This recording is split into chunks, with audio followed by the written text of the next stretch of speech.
മലയാളികൾക്കിടയിൽ ഇപ്പോൾ കൂടുതലായിട്ട് കണ്ടുവരുന്ന ഒരു അസുഖമാണ് കഴുത്ത് വേദന എന്ന് പറയുന്നത്.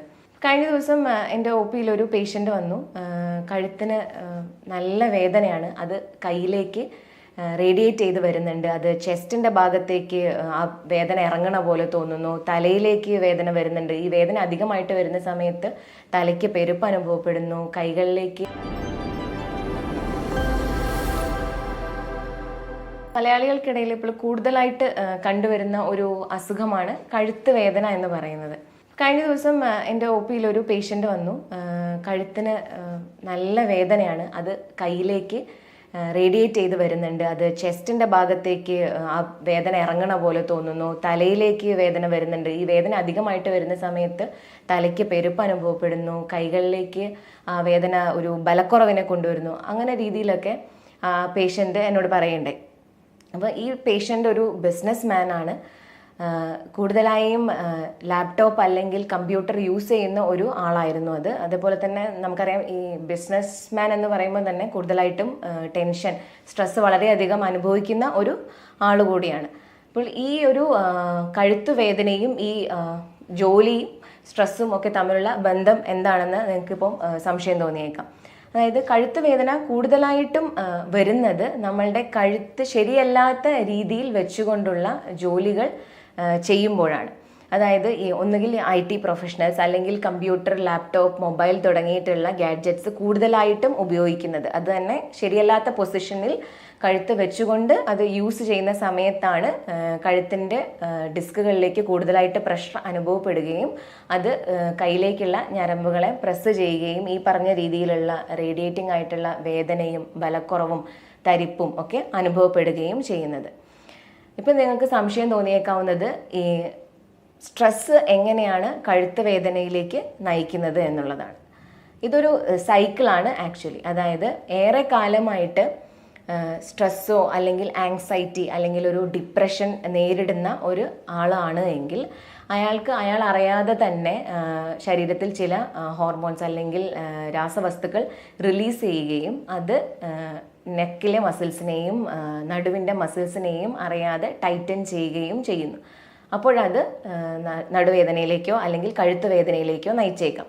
പിന്നീട് ഈ കഴുത്ത് വേദന കൂടുതലായിട്ട് വരുന്ന സമയത്ത് നമുക്ക് നമ്മുടെ ജോലിയിലോ പഠനത്തിലോ അല്ലെങ്കിൽ ജീവിത കാര്യങ്ങളിലോ ഒന്നും കോൺസെൻട്രേറ്റ് ചെയ്യാൻ പറ്റാതിരിക്കുന്ന സമയത്ത് ഇത് വീണ്ടും ആങ്സൈറ്റി അല്ലെങ്കിൽ ഡിപ്രഷനിലേക്ക് നയിച്ചേക്കാം. കഴുത്ത് വേദനയിലേക്ക് നയിച്ചേക്കാവുന്ന മറ്റ് കാരണങ്ങൾ എന്തൊക്കെയാണ് എന്ന് നമുക്ക് നോക്കാം.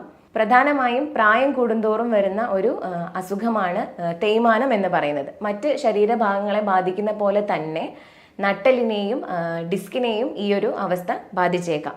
അതായത് ഡിസ്കിനുള്ളിലെ ജലാംശം നഷ്ടപ്പെട്ട് അത് ചുരുങ്ങി പോവുകയും അതിന് മുകളിലും താഴെയുമുള്ള എല്ലുകൾ അടുത്ത് വരികയും ചെയ്യുന്നു. അതോടുകൂടി കഴുത്തിൻ്റെ മൂവ്മെൻറ്റിന് അത് ബുദ്ധിമുട്ടുണ്ടാക്കുകയും കയ്യിലേക്കുള്ള ഞരമ്പുകളെ പ്രസ് ചെയ്യുകയും ചെയ്യുന്നുണ്ട്.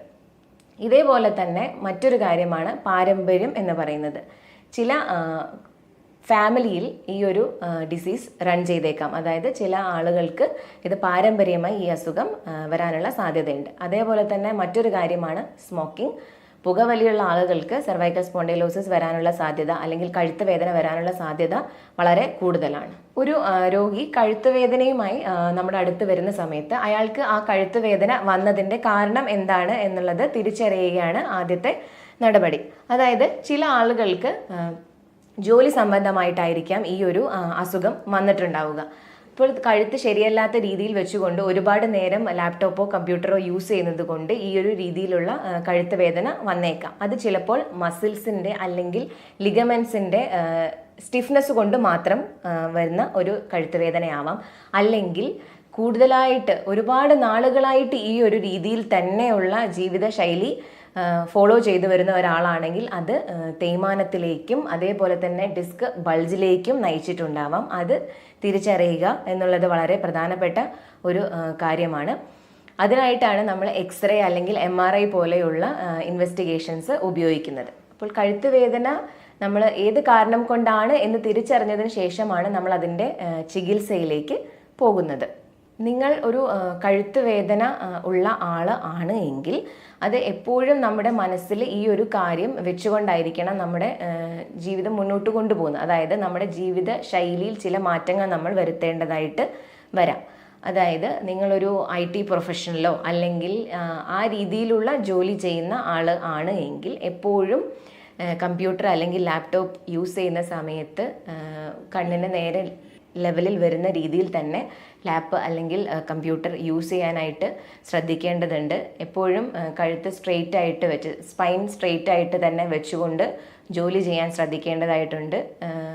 സ്ഥിരമായി നെക്കിൻ്റെ മസിൽസിനും തോളിൻ്റെ മസിൽസിനും സ്ട്രെങ്തൻ കിട്ടുന്ന രീതിയിലുള്ള എക്സസൈസുകൾ ചെയ്യേണ്ടതായിട്ടുണ്ട്.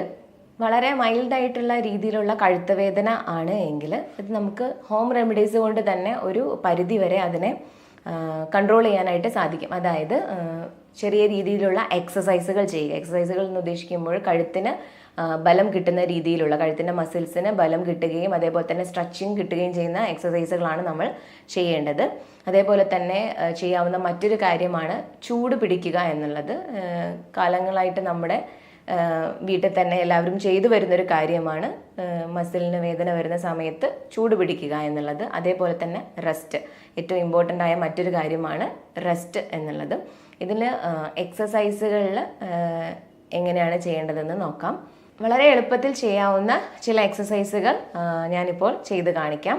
തലയുടെ ഒരു ഭാഗത്ത് കൈ കൊണ്ട് പ്രസ് ചെയ്ത് പിടിച്ച്, കൈ കൊണ്ട് പ്രസ് ചെയ്യുന്നതിൻ്റെ ഓപ്പോസിറ്റ് തല കൊണ്ട് പ്രസ് ചെയ്യുക.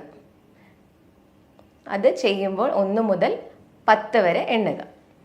അതിനുശേഷം മറ്റേ കൈ കൊണ്ട് തലയുടെ സൈഡിൽ പ്രസ് ചെയ്തുകൊണ്ട് തല ഓപ്പോസിറ്റായിട്ട് പ്രസ് ചെയ്യുക. അതും 10 വരെ എണ്ണുക. ഇത് ഒരു 5 സെറ്റ് ആയിട്ട് നമുക്ക് ചെയ്യാം. അതേപോലെ തന്നെ ചെയ്യാവുന്ന മറ്റൊരു എക്സസൈസാണ് തലയുടെ പുറകിൽ കൈ പിടിച്ച ശേഷം കൈ മുന്നോട്ടും തല പുറകോട്ടും പ്രസ് ചെയ്യുക. നേരത്തെ പറഞ്ഞ പോലെ തന്നെ ഇതും 10 വരെ എണ്ണുക. ഇതേപോലെ ചെയ്യാവുന്നതാണ് കൈ തലയുടെ മുൻഭാഗത്ത് വെച്ചതിന് ശേഷം പ്രസ് ചെയ്യുന്നത്. ഇതും ഒരു 5 സെറ്റ് നമുക്ക് ചെയ്യാവുന്നതാണ്. നിങ്ങളൊരു കഴുത്ത് വേദന കൊണ്ട് ബുദ്ധിമുട്ടി തുടങ്ങുന്ന സമയത്ത് ഏറ്റവും ആദ്യം ചെയ്യേണ്ടത് ഒരു വിദഗ്ധ ഡോക്ടറുടെ അഭിപ്രായം തേടുക എന്നുള്ളത് തന്നെയാണ്. ഈ ഡോക്ടറുടെ അഭിപ്രായ പ്രകാരമാണ് മൈൽഡായിട്ടുള്ള ഒരു കഴുത്ത് വേദന മാത്രമാണ് നിങ്ങൾക്കുള്ളത് എങ്കിൽ നേരത്തെ പറഞ്ഞതുപോലെയുള്ള ഹോം റെമഡീസുകൾ ചെയ്യാവുന്നത്. അതായത് എക്സസൈസ്, ഹീറ്റ് അപ്ലിക്കേഷൻ, റെസ്റ്റ് പോലെയുള്ള കാര്യങ്ങൾ മൈൽഡായിട്ടുള്ള കേസുകളിലാണ് ചെയ്യേണ്ടത്. കുറച്ചുകൂടെ മോഡറേറ്റ് ആയിട്ടുള്ള കേസുകളിലാണ് സ്പൈനൽ ഡീകംപ്രഷൻ തെറാപ്പി പോലെയുള്ള ട്രീറ്റ്മെൻറ്റുകൾ ഫലപ്രദമായി ചെയ്യാവുന്നത്. സിവിയർ ആയിട്ടുള്ള കേസുകളിൽ നമ്മൾക്ക് ചിലപ്പോൾ സർജറിയിലേക്ക് പോകേണ്ടി വന്നേക്കാം. കഴുത്ത് വേദന ഒരു അവഗണിക്കപ്പെടാവുന്ന ഒരു അസുഖമല്ല. അതായത് ഓക്കെ, കഴുത്ത് വേദന എനിക്കിപ്പോഴുണ്ട്, വലിയ കുഴപ്പമില്ല എന്നുള്ള രീതിയിൽ നമ്മൾ അതിനെ അവഗണിച്ചു കഴിഞ്ഞാൽ കുറച്ചുകൂടെ സിവിയർ ആയിട്ടുള്ള, സീരിയസ് ആയിട്ടുള്ള ചില റിസൾട്ട് അതിന് ഉണ്ടാവാനുള്ള സാധ്യത ഉണ്ട്. അതായത് ഈ ഡിസ്ക് ബൾജ് ചെയ്ത് അത് സുഷുമ്നാ നാഡിയെയാണ് പ്രസ് ചെയ്യുന്നത് എങ്കിൽ അത് പെർമനൻ്റ് ആയിട്ടുള്ള ഒരു ഡാമേജിന് കാരണമാവാനുള്ള സാധ്യത ഉണ്ട്. ഈ സുഷുമ്നാ നാഡിയിൽ നിന്നാണ് നമ്മുടെ ശരീരത്തിൻ്റെ എല്ലാ ഭാഗത്തേക്കുമുള്ള നാഡി ഞരമ്പുകൾ പാസ് ചെയ്ത് പോകുന്നത്. അതുകൊണ്ട് തന്നെ സുഷുമ്നയ്ക്ക് ഒരു ഡാമേജ് വന്നു കഴിഞ്ഞാൽ അത് നമ്മുടെ കാലുകൾക്ക് ബലക്കുറവ്, അതേപോലെ തന്നെ കാലുകൾക്ക് തളർന്നു പോവുക തുടങ്ങിയിട്ടുള്ള ഒരു അവസ്ഥയിലേക്ക് വരെ നയിച്ചേക്കാവുന്ന ഒരു കണ്ടീഷനാണിത്. അതുകൊണ്ട് തന്നെ ഏറ്റവും അധികം ശ്രദ്ധാപൂർവം ചികിത്സിക്കേണ്ട ഒരു അസുഖം കൂടി തന്നെയാണ് കഴുത്ത് വേദന എന്ന് പറയുന്നത്. ശ്രദ്ധിച്ചില്ലെങ്കിൽ നമ്മുടെ മലമൂത്ര വിസർജനത്തിൻ്റെ കൺട്രോൾ നഷ്ടപ്പെടുന്ന ഒരു അവസ്ഥയിലേക്ക് വരെ ഇത് നയിച്ചേക്കാം. അതുകൊണ്ട് തന്നെ ഒരു വിദഗ്ധ ഡോക്ടറുടെ സഹായം തേടുവാൻ ശ്രദ്ധിക്കുക. ഈ പറഞ്ഞ കാര്യങ്ങളെക്കുറിച്ച് എന്തെങ്കിലും സംശയങ്ങളുണ്ടെങ്കിൽ താഴെ കാണുന്ന നമ്പറിൽ ബന്ധപ്പെടുകയോ കമൻറ്റ് ബോക്സിൽ കമൻറ്റ് ചെയ്യുകയോ ചെയ്യുക. ഓർത്തോ സംബന്ധമായ മറ്റൊരു വിഷയവുമായി ഇനിയൊരു വീഡിയോയിൽ കാണാം. നന്ദി.